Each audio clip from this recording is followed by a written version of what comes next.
If you are new in bhakti, then you need to hear this. जब मैंने भक्ति start करी थी तो मैंने बहुत सारे आचार्यों को सुनना शुरू करा था।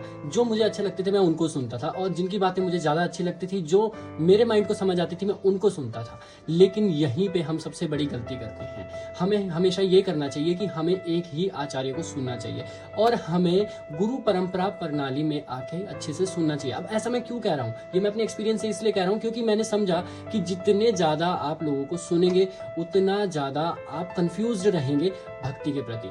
आप समझ ही नहीं पाओगे कि एक्चुअल में क्या रियलिटी है। जैसे कि बहुत सारे लोग जो हैं भक्ति को समझ लेते हैं सिर्फ नाम जप करो, बैठ के कहीं भी काउंटर पे माला करो और हो गया, that's it, this is the end. ये लोग समझ लेते हैं, लेकिन एक्चुअल में दिस इज नॉट एंड।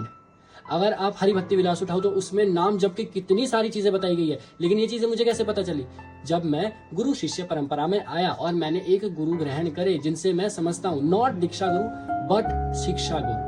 तो आपको भी आपकी लाइफ में एक शिक्षा गुरु चाहिए। जरूरी नहीं कि आप उसके सामने हो, अगर फिजिकली वो आपके सामने हैं तो दैट्स परफेक्ट। लेकिन अगर आप यूट्यूब पे सुनते हैं या आप किसी को सुनते हैं तो आप पहले उसको चेक करें कि क्या वो एक ऑथेंटिक गुरु है या नहीं। जैसे कि आपको एक आचार्य ने बोला कि सबसे ज्यादा भगवान को प्रिय है कीर्तन, जो भगवान के नामों का कीर्तन करता है वो भगवान को बहुत ज्यादा प्रिय है। और एक आचार्य ने बोला है कि नाम जप के बिना आप जो है भगवान को पा ही नहीं सकते हैं। अब देखिए यहाँ पे दोनों बातें बिल्कुल करेक्ट है, परफेक्ट है, लेकिन अब आपको फॉलो क्या करना है? या तो आप दोनों चीजें फॉलो करोगे जिसकी वजह से आप डिस्ट्रैक्टेड रहोगे, आप कंफ्यूज रहोगे, आपको दिक्कत आएगी, आप सॉल्यूशन नहीं ढूंढ पाओगे। तो इसलिए हमें किसी एक गुरु को पकड़कर चलना चाहिए। आई होप आपको ये चीज समझ आई होगी। ऐसे ही भक्ति से रिलेटेड डूज और डोंट्स को समझने के लिए इस चैनल को फॉलो जरूर करें। हरे कृष्णा।